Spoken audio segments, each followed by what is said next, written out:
Entonces, primeramente vamos a empezar con el estudio del factor Z, el factor Z de la constante específica.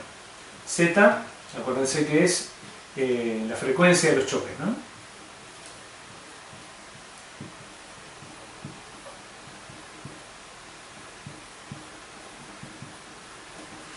Frecuencia de los choques. Bueno, ¿cómo afecta a la temperatura? ¿Cómo afecta la temperatura a la frecuencia de los choques? La temperatura es una medida macroscópica, es una magnitud, una variable de estado macroscópico que me está indicando qué tanta energía cinética tienen las moléculas en la muestra que estoy considerando. O sea que a mayor temperatura, mayor energía cinética promedio. Y para una muestra de moléculas de una masa dada, esa mayor energía cinética debe estar debida a una mayor velocidad. O sea que la temperatura estaría afectando a la frecuencia de los choques porque las moléculas se están moviendo a mayor velocidad y al moverse a mayor velocidad van a chocar más a menudo. O sea, va a haber menos tiempo entre choque y choque y por lo tanto, por unidad de tiempo, el número total de choques va a ser mayor y la frecuencia de los choques va a ser mayor. Quiere decir entonces que la frecuencia de los choques es incrementada por la temperatura.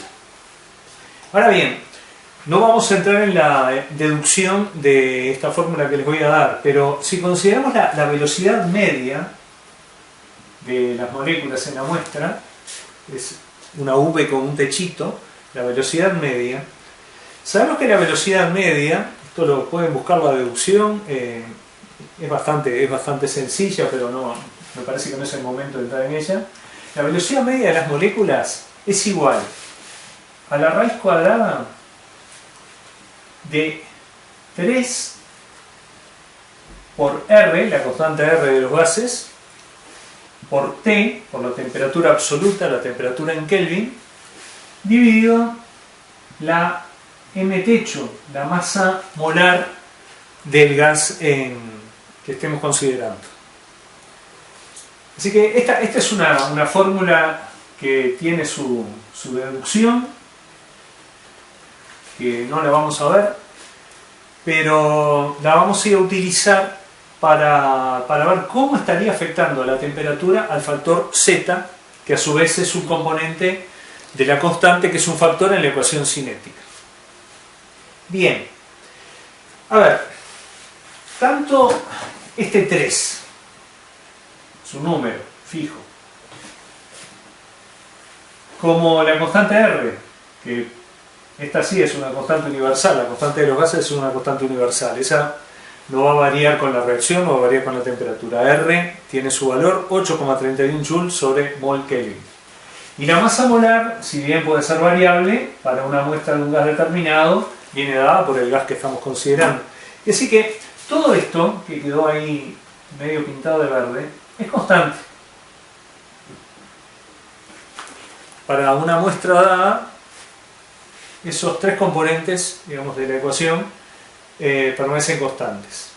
Quiere decir entonces que podemos decir con certeza, si asumimos esto, que la velocidad media de las moléculas de la muestra va a ser proporcional, no igual, porque va a haber una constante de proporcionalidad que ahora no nos interesa, va a ser proporcional a la raíz cuadrada de la temperatura absoluta. O sea, ¿esto es cierto? Sí, esto es cierto.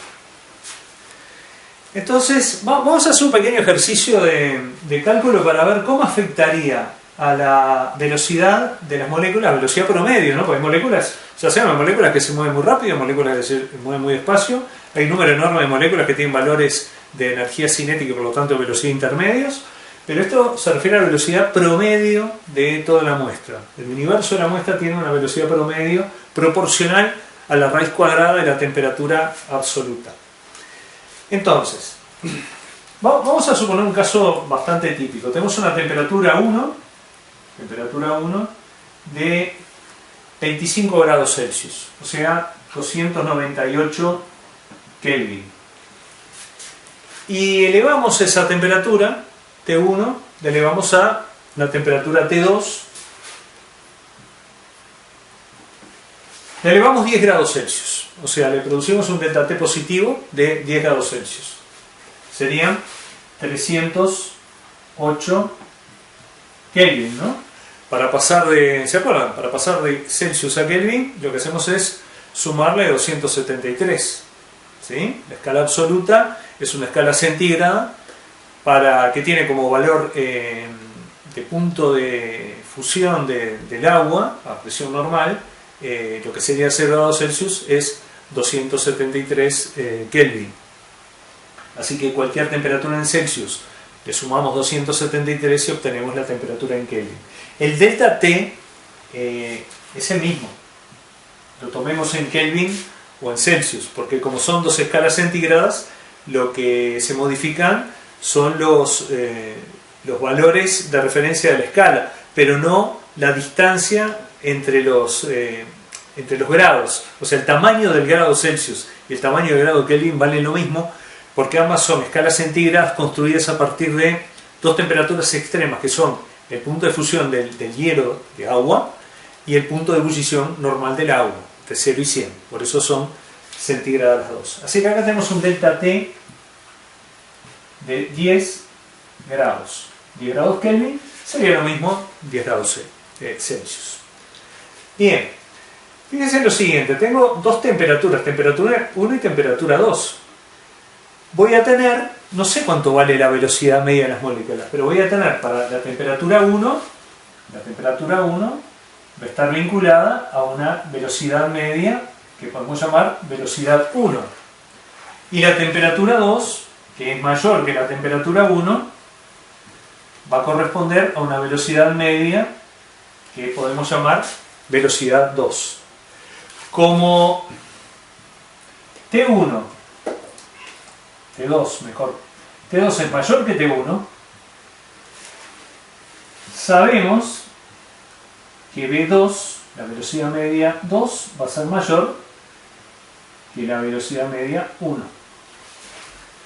¿No? Aumento de la temperatura aumenta la velocidad media de las moléculas. Ahora, ¿cuánto la aumenta? Y bueno, aunque no sepamos la velocidad, lo podemos calcular. Fíjense. Hacemos todo esto para hacer un pequeño cálculo, una estimación del efecto de la variación de temperatura sobre la variación de la velocidad. Tendría que V2, que es mayor que V1, si yo planteo el cociente entre V2 y V1, medias, ¿sí?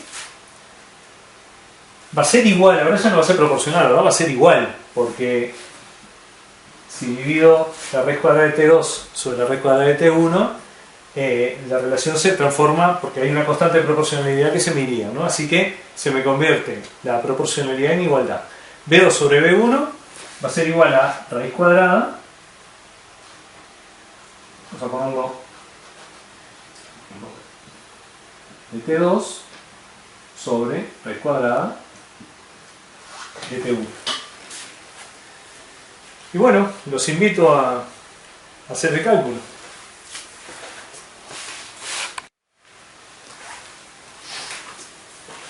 Esto de invitarnos a hacer el cálculo fue para tomarme el tiempo y hacer el cálculo yo, porque no lo tenía hecho. A ver, si todo esto está entendido, podemos borrarlo porque me quedé sin espacio.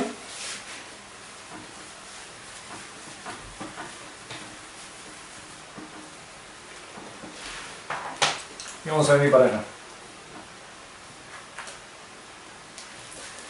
V2, velocidad media 2 dividido velocidad media 1 es igual a la raíz cuadrada de, habíamos dicho, T2 valía 308 Kelvin y T1 298 Kelvin. Eso da, si no me equivoqué en las cuentas como la otra vez, 1,016, lo que podemos redondearlo aproximadamente 1,02. 1,02. Quiere decir que si yo divido la velocidad 2 sobre la velocidad 1 me da muy cerca de 1. Me da casi igual. No es igual, hay un 0,2 de diferencia.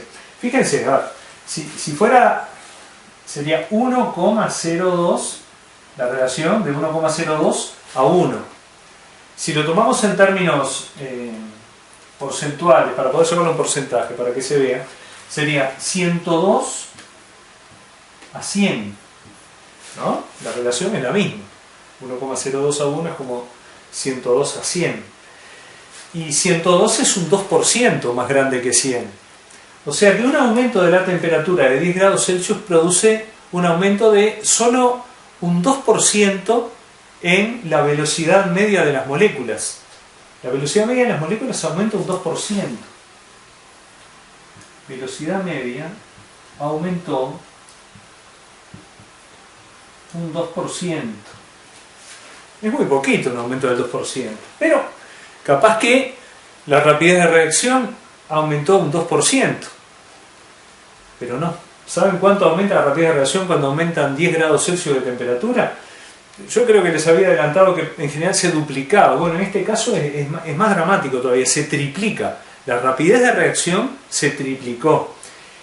Y ese aumento brutal de la rapidez de reacción no se puede explicar por este 2% de aumento de la velocidad media de las moléculas. O sea que el factor Z, si bien es sensible a los cambios de temperatura, no permite explicar cómo la rapidez de reacción aumenta tanto con pequeños cambios de temperatura. O sea, si fuera solamente por Z, el aumento sería mucho más chico.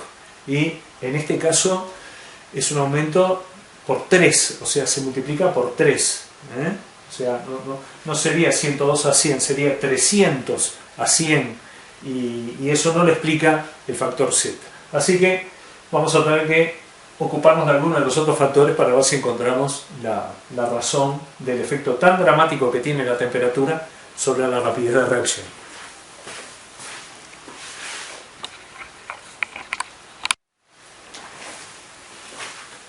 Si ya vimos que Z es muy poco sensible a los cambios de temperatura, vamos a ver qué tan sensible es el factor F. Vamos a recordar que F corresponde a la fracción de los choques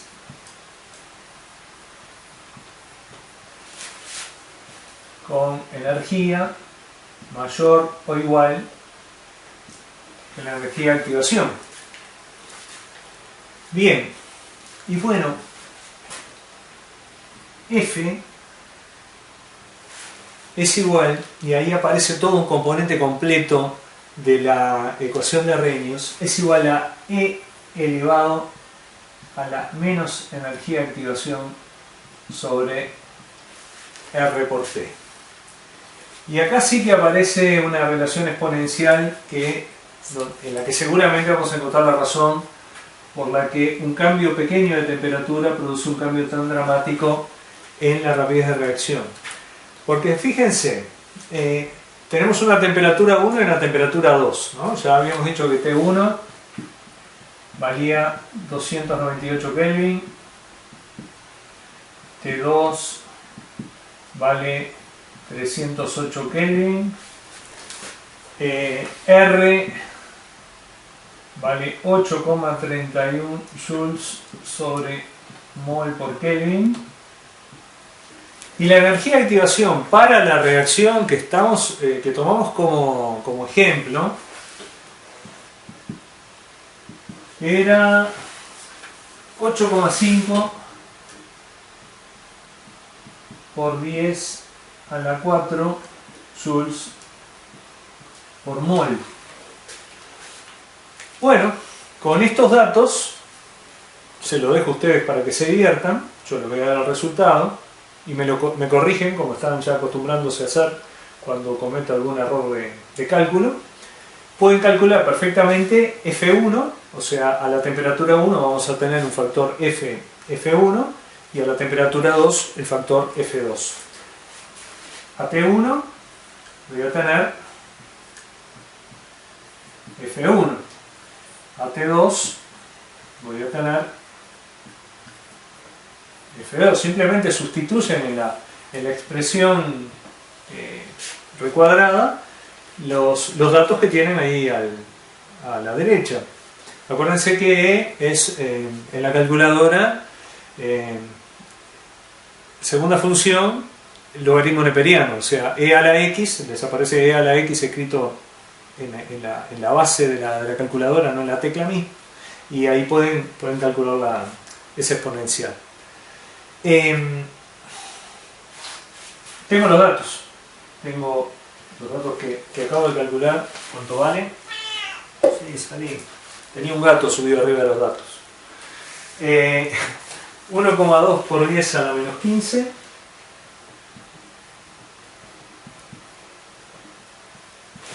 Y 3,8 por 10 a la menos 15.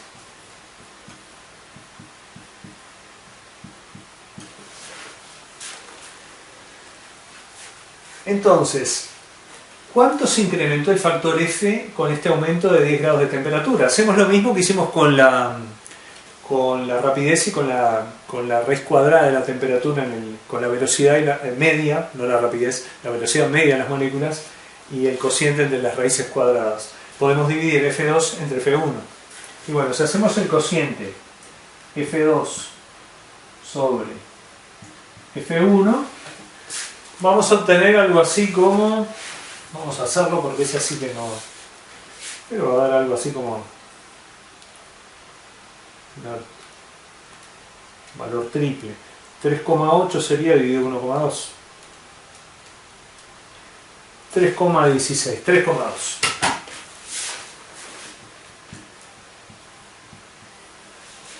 3,2. Quiere decir que el factor de F, la fracción de choque con energía mayor o igual a la energía de activación, se multiplicó por 3 prácticamente, un poquito más, se triplicó, ¿sí? Y bueno, esa multiplicación por 3 puede ser razón suficiente como para que le atribuyamos a este factor la mayor incidencia en el efecto de la temperatura.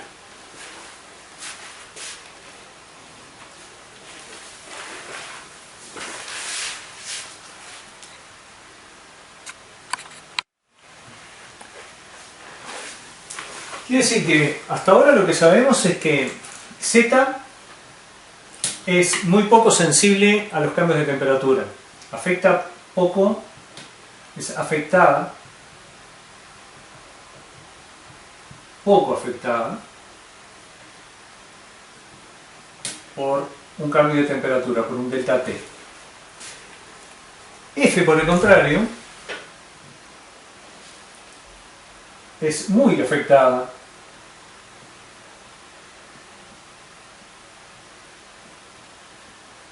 por un delta T.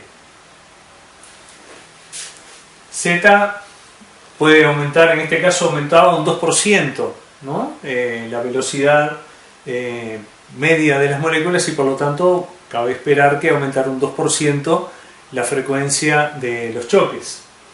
El factor F triplicaba, un aumento de 10 grados Celsius provocaba una multiplicación por 3 de la frecuencia de los choques con la energía suficiente, o sea, choques capaces de provocar, de ser eficaces, de provocar un cambio químico.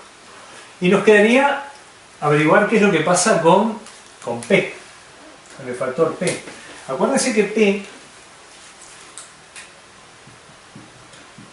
dijimos que P es la fracción de los choques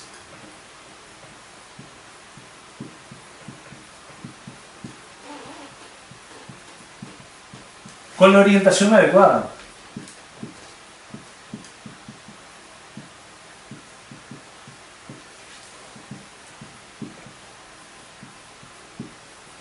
O sea que en el espacio se tiene la orientación, el choque se tiene una geometría espacial tal que se encuentran los grupos que se tienen que encontrar para que se rompan enlaces y se forman nuevos enlaces. La orientación en el espacio no se modifica con la temperatura. O sea, las moléculas pueden golpearse con más o menos fuerza, pero si la orientación no es la adecuada, la orientación no es la adecuada. Es decir que podemos decir que el factor P es prácticamente inalterado por el cambio de temperatura. O sea, no es sensible a los cambios de temperatura.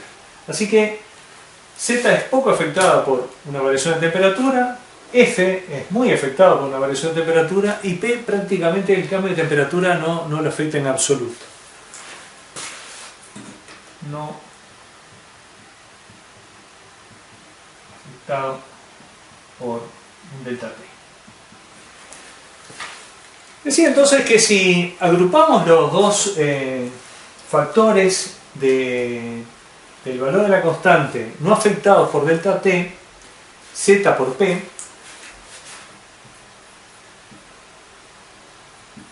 ese producto Z por P es lo que llamamos A en la ecuación de Arrhenius que vimos al principio. A es el factor preexponencial o el factor de frecuencia.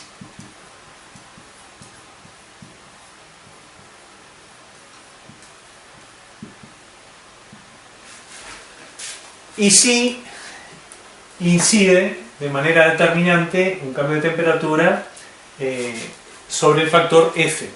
Y eso nos lleva a la ecuación de Arrhenius que teníamos escrita al principio, que en un primer momento fue una relación empírica que ajustaba bien a las observaciones experimentales y que hoy con esto intentamos hacer una breve explicación con un poquito más de rigor de qué es lo que está involucrado en esa ecuación de Arrhenius. Por supuesto que esto es muy incompleto. Si quieren toda la fundamentación de todo lo que dijimos, tienen que profundizar mucho más, pero bueno, aquel que esté interesado profundice.